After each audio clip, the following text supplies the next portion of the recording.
There are moments when life just feels off. Hindi mo ma-explain, pero parang may kulang. You try to stay motivated, pero minsan nakakapagod. And honestly, isa sa mga nakatulong sa akin ay ang pagbabasa. Not just for knowledge, but for clarity. So in this episode of Ang Sarap Pala Magbasa, I'm counting down my top 5 favorite motivational books that genuinely change how I think, decide, and live. Number 5, Ikigai by Hector Garcia and Francis Mirages. If you've ever asked yourself, ano ba talagang purpose ko? This book is a gentle reminder that you don't have to have everything figured out. Ikigai teaches you to find joy in small things, in daily routines, in meaningful work, in simply being alive. Hindi siya loud na motivation. It's quiet, calm, and grounding.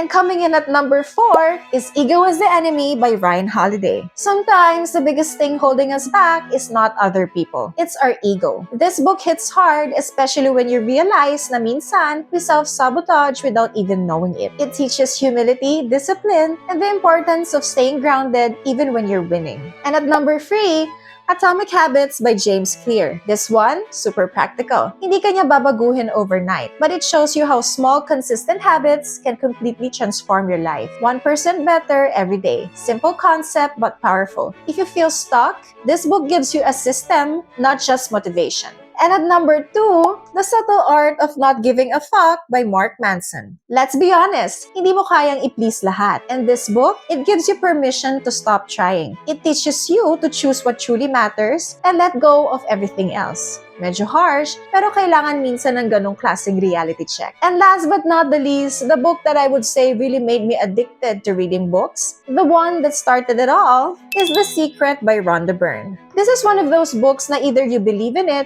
or you question it. But one thing's for sure, it changes how you see your thoughts. The idea that your mindset shapes your reality can be powerful, especially when you start becoming more intentional with what you think and focus on. So at the end of the day, these books won't magically fix your life, but they will help you think differently. And sometimes that's all you need, a shift in perspective. So if you're feeling lost, overwhelmed, or just looking for clarity, maybe start with one of these. If you believe that book review podcasts deserve more space online, help this one grow.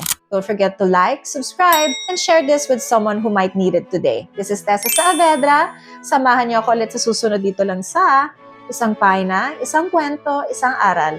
Ang sarap pala magbasa.